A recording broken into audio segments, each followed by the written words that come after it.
Assalamualaikum warahmatullahi wabarakatuh. Semuanya, perkenalkan nama saya Fadil Fahmi. Saya kemarin upload di TikTok Bahasa Indonesia, di mana saya mengambil tema nomor 3, yakni penggunaan kata-kata yang tidak sopan di media sosial atau penggunaan kata kasar yang tidak sopan di media sosial. Dengan akun TikTok saya ini, Fadil V11, atau bisa cari dengan DILLL-nya 3. Di mana saya sedikit berfokus pada buzzer. Kenapa kok buzzer? Karena kita tahu kalau semuanya pengucapan tutur kata di media sosial itu banyak macamnya, bukan hanya berkata kasar dan lain sebagainya, tapi kita menjurus kepada buzzer. Kenapa? Satu, karena buzzer mengendalikan pemerintahan kita, atau buzzer menjadi penggerak pemerintahan. Dalam artian apa? Orang yang bergerak dalam bisnis buzzering ini,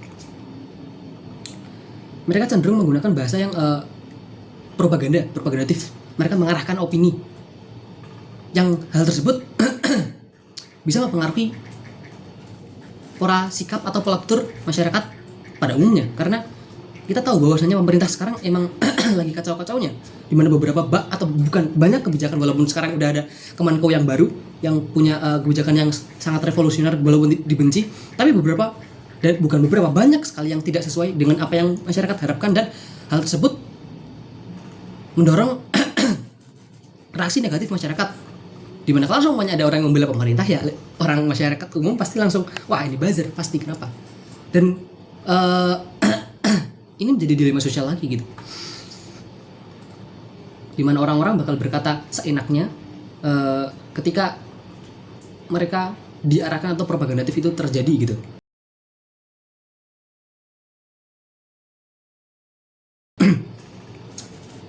Mungkin kita langsung lihat aja.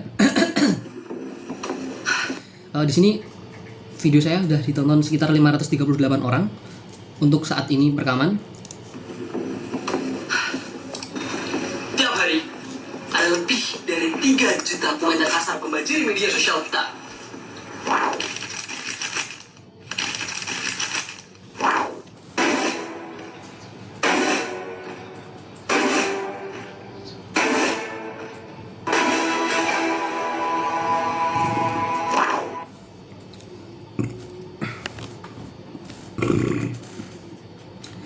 Kita lihat tadi, saya menampilkan beberapa komentar.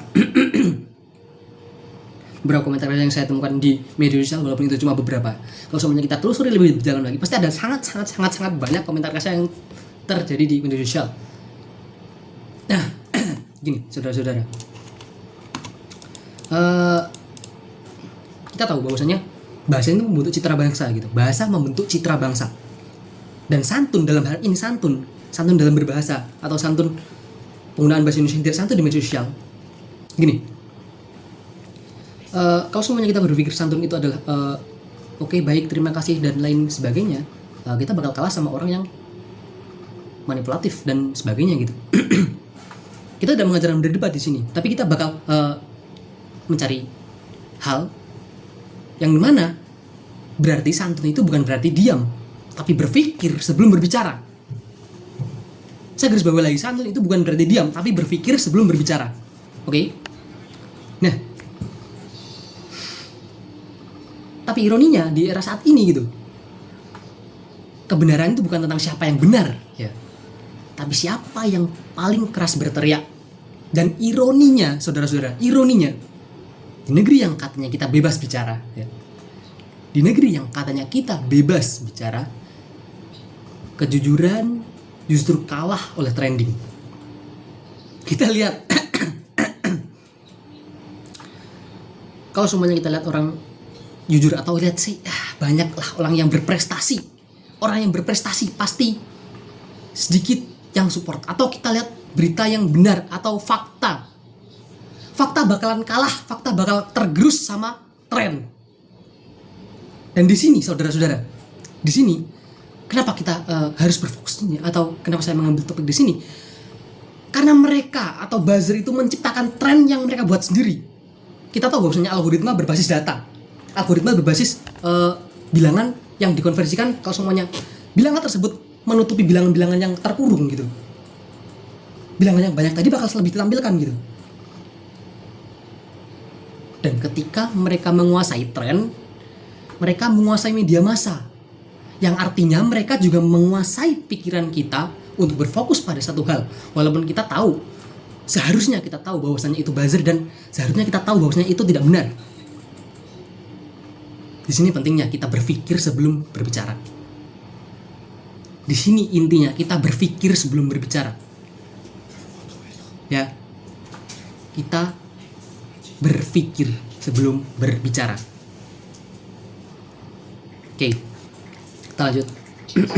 Dan mirisnya, hal itu berasal dari orang-orang yang bangga bahasa Indonesia, tapi lupa berperilaku santun. Di balik layar ponsel, kata-kata berubah menjadi peluru, komentar berubah menjadi senjata. Media sosial yang seharusnya jadi ruang berbagi gagasan, kini berubah jadi arena saling serang. Apakah ini tentang kebebasan berpendapat? Ataukah tentang bagaimana kebebasan itu dikendalikan oleh mereka yang tak pernah muncul di balik layar? Dan disitulah buzzer berperan.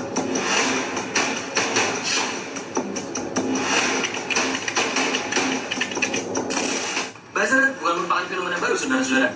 Mereka berevolusi dari alat pemasaran produk menjadi mesin propaganda yang murah dan efektif. Tentara bayaran digital ini memanipulasi wacana publik, menciptakan opini.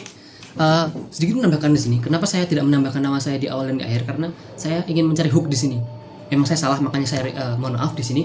Saya belum memberikan nama saya di awal dan di akhir video, karena memang saya ingin memberikan hook di mana saya tidak ingin orang-orang berfokus pada siapa saya, tapi apa yang saya bicarakan. Karena ya orang-orang siapa sih yang tahu saya gitu, maksudnya bener dalam ini siapa yang berbicara memang penting, tapi ketika kamu belum dianggap siapa-siapa, tren bakal mengurung kamu. Ya mohon maaf untuk kalau semuanya saya berpikir seperti itu dan pikiran saya salah. Dan terima kasih juga sudah mendengarkan sampai sini, Bu. Kita lanjut, Bu. Mohon maaf. Palsu, mengatur ritme percakapan dan menyerang siapapun yang dianggap musuh. Awalnya, buzzer adalah alat pemasaran netral di Indonesia, memperkenalkan produk dan tren sekitar tahun 2009 ketika Twitter mulai populer. Dan fungsi mereka berubah selama pemilihan gubernur Jakarta 2012, menjadi dipolitisasi untuk menghasilkan citra, menyerang lawan, membentuk opini publik. Menurut laporan Kim Oxford, Samantha Birdshaw dan Caleb Ford, Indonesia ada salah satu dari 70 negara yang menggunakan pasukan cyber terdiri dari buzzer, manusia, dan bot untuk propaganda dan manipulasi opini.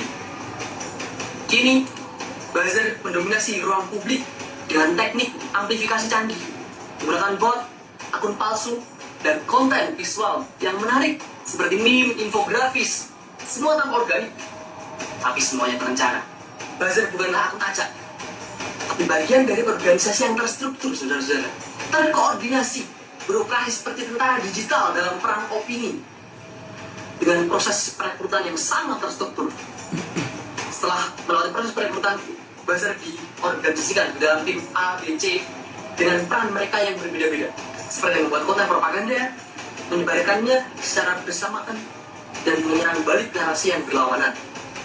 Buzzer menggunakan teknik licik, seperti membuat debat palsu antara dua akun yang dikendalikan dan menyebarkan propaganda melalui aplikasi pesan pribadi untuk membuat narasi mereka tanpa otentik dan dapat dipercaya. Buzzer digunakan oleh mereka yang berkuasa sebagai alat propaganda yang murah untuk membentuk opini publik, melawan kritik dan menutupi kebijakan yang kontroversial, saudara-saudara. Di sini saya bilang dari menutupi kebijakan kontroversial, di mana kita tahu bahwasanya semakin banyak berita yang dibicarakan, semakin tren itu naik gitu. Algoritma bakal menaikkan hal tersebut gitu. Algoritma bakal fokus pada hal tersebut gitu, di mana konten tersebut yang dibicarakan oleh buzzer semakin naik dan kebijakan-kebijakan kontroversial yang tadinya ada jadi semakin tertutup oleh algoritma yang dinaikkan atau dimanipulasi oleh para buzzer tersebut gitu. Jadi di sini peran penting kita sebagai orang yang tahu berbahasa santun, dalam artian bukan berarti diam atau bukan berarti oke-oke saja dengan masalah saat ini gitu, tapi kita berpikir sebelum berbicara. Tadi saya ulangi lagi, berpikir sebelum berbicara. Karena pastinya kebangkitan manusia itu berawal dari pikiran. Kita lanjut. Buzzer berfungsi sebagai pelindung reputasi dan narasi, menyerang kritik, menyebarkan disinformasi, dan menciptakan ilusi dukungan publik, seringkali untuk membungkam berbeda pendapat dan menanamkan rasa takut. Kehadiran buzzer didorong oleh motif pribadi seperti antipati saudara-saudara, keuntungan ekonomi pastinya, dan pembayaran atas konten viral yang kita tahu seperti yang punya Bang Jerome Pauline kemarin. Saya juga menambahkan beberapa yang kemarin viral pas demo kemarin, di mana Jerome Pauline, kita tahu Jerome Pauline dan beberapa artis lainnya dan juga influencer lainnya maksudnya ditawari untuk menyebarkan aksi damai gitu. Dimana dengan aksi damai tersebut beliau dibayar sekitar 150 juta hanya untuk menyebarkan aksi damai. Bro, aksi damai dibayar 150 juta. Sangat fantastis hanya untuk menyebarkan aksi damai. Dan kita lihat bahwasanya di sini penggelontoran dana dari APBN apakah atau dari dana lainnya untuk hal tersebut. Dan kita tahu bahwasanya tawaran ini bukan hanya untuk Jerome Pauline doang. Tawaran ini ditujukan kepada banyak influencer untuk menyebarkan aksi tersebut. Itu hanya salah satu dari bagian kecil mereka. Gimana kalau kita tahu bagian besar seperti apa? Berapa banyak dana yang dikeluarkan hanya untuk ini? Dan berapa banyak dana yang kita butuhkan untuk pembangunan infrastruktur yang lain? Sekolah, fasilitas pendidikan, kesehatan, dan lain sebagainya. Sekali lagi saya mohon maaf kalau semuanya saya melenceng dari topik. Tapi saya ingin bahas ini karena memang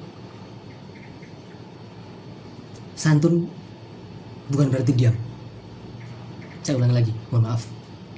Saya mohon maaf. Dia dibayar sekitar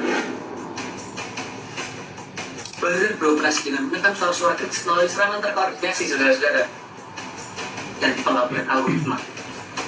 Mereka bekerja dalam senyap, menyerang dengan serangan yang terkoordinasi dan kontra narasi menyesatkan, mengikis legitimasi polisi dan mengubarkan persepsi masyarakat bahwa publik yang seharusnya jadi arena berdiskusi malah berubah menjadi medan tempur algoritma, di mana suara warga biasa tenggelam oleh riuhnya akun yang berbayar.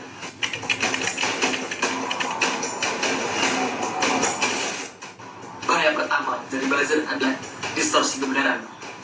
Karena mereka memanipulasi pengaturan agenda dan membanjiri percakapan digital dengan informasi yang salah dan framing yang palsu. Bahaya selanjutnya adalah teror psikologis, di mana buzzer terlibat dalam serangan pribadi seperti doxing, penggunaan karakter untuk membungkam kritik dan menciptakan ketakutan.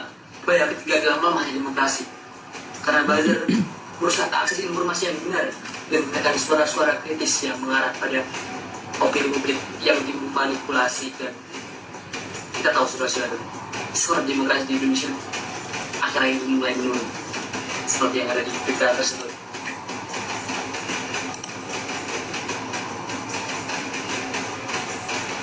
Bahaya keempat dan lebih halus adalah bias kolektif, di mana paparan konstan terhadap narasi buzzer menormalkan kebohongan dan serangan pribadi, menyebabkan masyarakat kehilangan kompas moralnya dan menerima kepalsuan sebagai kebenaran.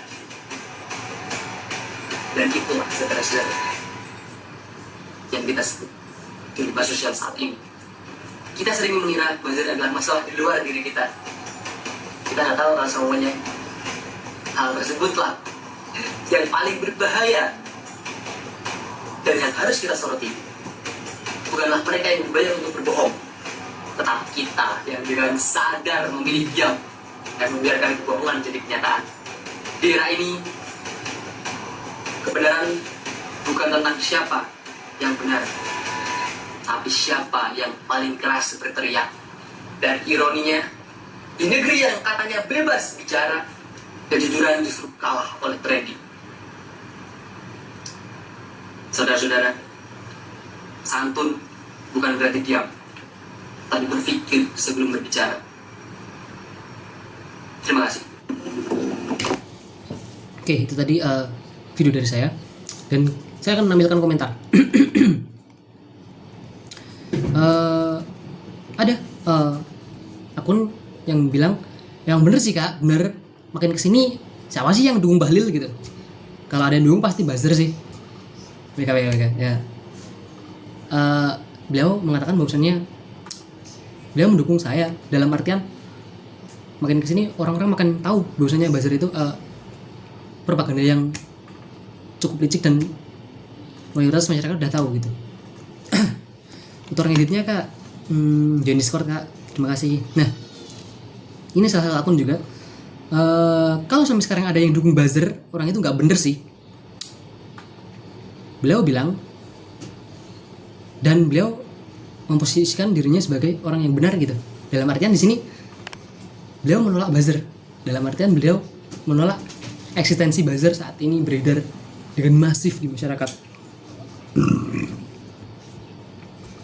Semangat Kak, matur suwun. Mungkin Kak izin post ulang Kak. Dan juga ada yang orang yang mau merepost video ini juga. Saya berterima kasih kepada Mas Raditya. Ini mau masuk, oke siap. Pertama Bang dapat apa? Dapat balasannya Gusti Allah Mas. Ada orang keren banget. Oke terima kasih Mas. Bener banget, benci banget sama buzzer. Sama aja kayak benci gue sama pemerintah gitu.